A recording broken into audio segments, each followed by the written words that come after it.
અમદાવાદની રથયાત્રામાં રાસ ગરબાથી લઈને અવનવા ટેબ્લોએ જમાવ્યું આકર્ષણ। જુઓ રથયાત્રાના અલગ અલગ રંગ। અમદાવાદના રસ્તાઓ વહેલી સવારે 4 વાગ્યાથી જય જગન્નાથના નાદથી ગૂંજી ઉઠ્યા। નાથની એક ઝલક જોવા માટે અમદાવાદના રસ્તાઓ પર જાણે કેડિયારું ઉભરાયું હોય તેવા દ્રશ્યો સામે આવ્યા। ઐતિહાસિક રથયાત્રામાં જોવા મળ્યા અલગ અલગ રંગ। રંગબેરંગી ટેબ્લોથી લઈ માથે સાફા અને હાથમાં કરતાલ સાથે ઝૂમી ઉઠેલી યુવતીઓએ જમાવ્યું આકર્ષણ, તો વિવિધ કરતબોએ જમાવ્યું આકર્ષણ। નગર અને ભક્તો એક અલગ જ રંગ અને ઉલ્લાસમાં જોવા મળ્યા। રથયાત્રામાં લોકો ભક્તિભાવના રંગમાં જોવા મળ્યા। ભજનના તાલે ભક્તો ભગવાનને વધાવતા જોવા મળ્યા। રથયાત્રામાં ગજરાજોએ જમાવ્યું આકર્ષણ। 8 થી 10 ગજરાજ રથયાત્રામાં જોડાયા હતા। ગજરાજોએ રથયાત્રાની આગેવાની કરી હતી।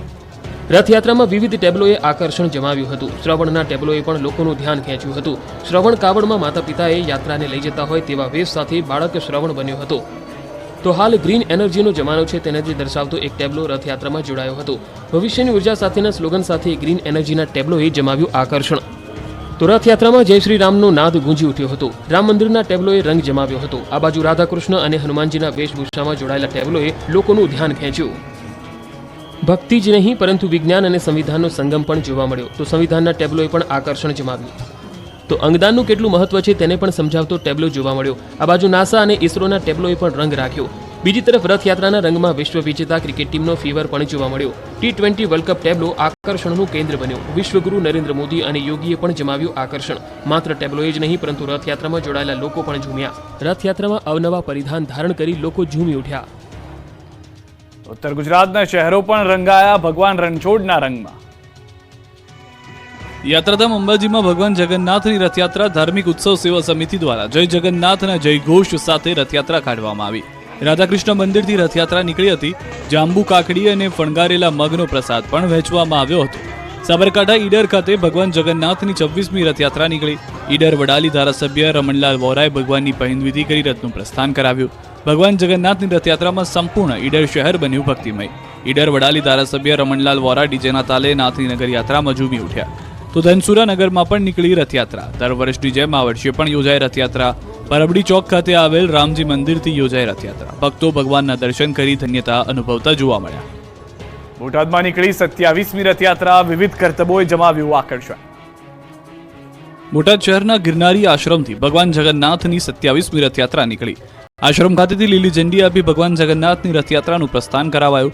ઠેર ઠેર હરિભક્તો દ્વારા ભગવાનનું સ્વાગત કરાયું। બોટાદના માર્ગો ભક્તિના રંગમાં રંગાઈ ગયા। મોટી સંખ્યામાં લોકો રથયાત્રામાં જોડાયા। ભક્તોના દ્વારે ભગવાન દર્શન કરવા આવતા ભક્તો ધન્યતા અનુભવતા જોવા મળ્યા।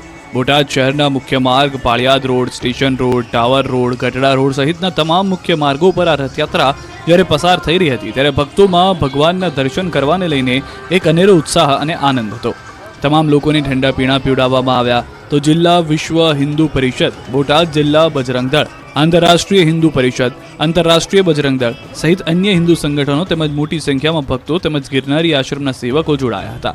આ રથયાત્રામાં અલગ અલગ આકર્ષણ પણ જોવા મળ્યા હતા। રોડ પર યુવાનોએ કરતબ કરી લોકોને અચંબામાં મૂકી દીધા હતા।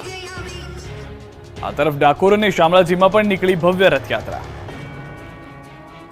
અષાઢી બીજને લઈ રાજ્યભરના શહેરોમાં ભગવાન નગરચર્યાએ નીકળ્યા। અમદાવાદથી લઈ ભાવનગર, ડાકોરથી લઈ શામળાજી સહિતના શહેરોમાં રંગેચંગે રથયાત્રા નીકળી। ત્યારે સુપ્રસિદ્ધ યાત્રાધામ ડાકોરમાં રથયાત્રા નીકળી। રાજા રણછોડરાય નગરચર્યાએ નીકળ્યા। યાત્રાધામ ડાકોરમાં 10 કિલોમીટર જેટલી લાંબી આ યાત્રા હતી। રણછોડ મહારાજાના નાદથી મંદિર પરિસર ગુંજી ઉઠ્યું। ચાંદીના રથમાં ભગવાન નગરચર્યાએ નીકળ્યા। સમગ્ર રથયાત્રા દરમિયાન ભક્તોને પ્રસાદ અપાયો। પોલીસ દ્વારા સમગ્ર રૂટ પર ચુસ્ત પોલીસ બંદોબસ્ત ગોઠવાયો। દરમિયાન પોલીસ દ્વારા ડ્રોન અને બોડી વોર્ન કેમેરાથી નજર પણ રખાઈ। આ બાજુ અરવલ્લીમાં શામળિયાની રથયાત્રા નીકળી। નવા બનાવેલા રથમાં ભગવાન શામળિયાની રથયાત્રા કઢાઈ।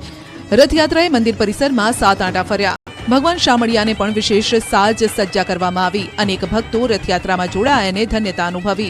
રથયાત્રા બાદ મગ અને જાંબુનો પ્રસાદ પણ ભક્તોમાં વહેંચવામાં આવ્યો। બોટાદના બરવાડામાં સતત બીજા વર્ષે જગન્નાથજીની ભવ્ય રથયાત્રા નીકળી। બરવાડા હિન્દુ યુવા સંગઠને લક્ષ્મણજી મંદિરના સાનિધ્યમાં જગન્નાથજીની રથયાત્રાનું આયોજન કર્યું, જેમાં મોટી સંખ્યામાં શહેરીજનો અને આસપાસના ગામ લોકો પણ ઉમટી પડ્યા। રથયાત્રામાં 25થી વધુ ટેબ્લો જોડાયા। તો ભાવિક ભક્તો નાસિક ઢોલ તેમજ ડીજેના તાલે ઝૂમ્યા। તમામ રથનું ઠેર ઠેર પુષ્પ વર્ષા અને ફૂલહારથી સ્વાગત કરાયું। ઉપરાંત રથયાત્રામાં પર્યાવરણ અંગે જાગૃતિ સંદેશ અને પ્રકૃતિ જાળવણી માટેનો સંદેશ પણ આપવામાં આવ્યો।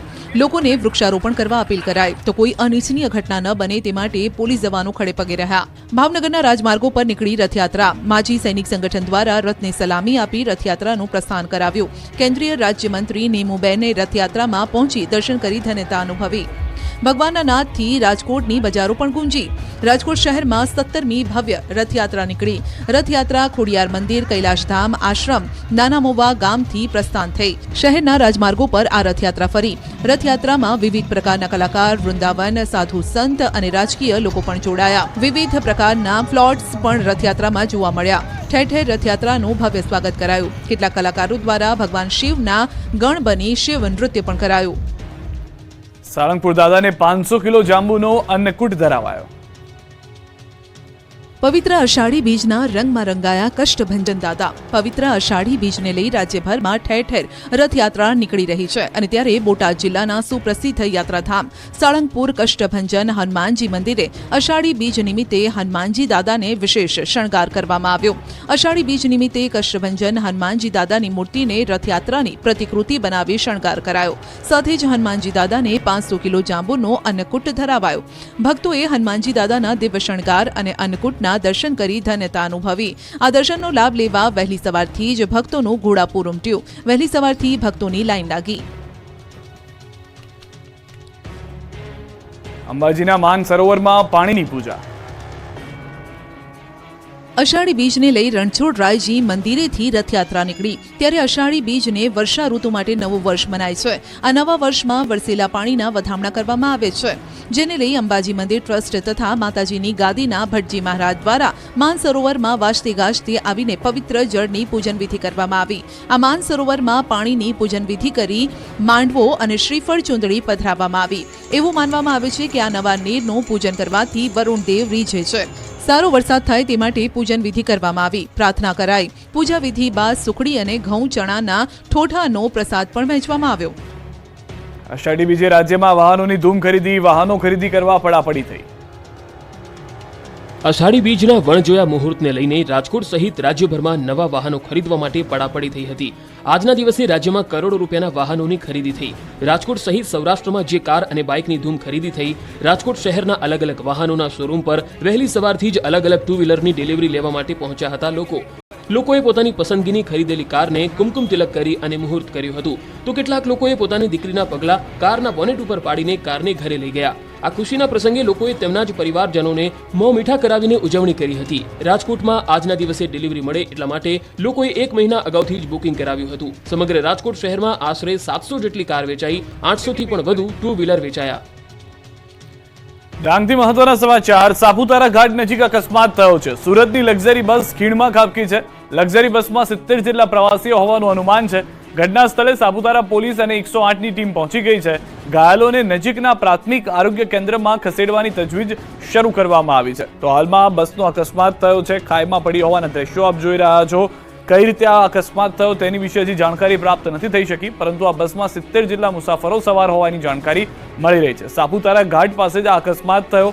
જેવી જાણ પોલીસને થઈ. પોલીસ સહિત આસપાસથી અન્ય લોકો પણ મદદે આવ્યા હતા. હાલમાં રેસ્ક્યુ કામગીરી ચાલી રહી હોવાની જાણકારી છે. વધુ માહિતી ન્યૂઝ 18 સમાચાર નિશાંત પાસેથી મેળવીશું. નિશાંત, હાલમાં વધુ શું જાણકારી છે? જે બસ ખાબકી છે, કઈ રીતે રેસ્ક્યુ કરવામાં આવી રહ્યું છે? જી સિદ્ધાર્થ, ચોક્કસ જણાવી દઉં કે સાપુતારા ઘાટ માર્ગમાં સુરતથી લક્ઝરી બસ આવી હતી, જેનો ખીણમાં ખાબકતા અકસ્માત સર્જાયો છે. લક્ઝરી બસમાં 70 જેટલા પ્રવાસીઓ હોવાનું જાણવા મળ્યું છે. ત્યારે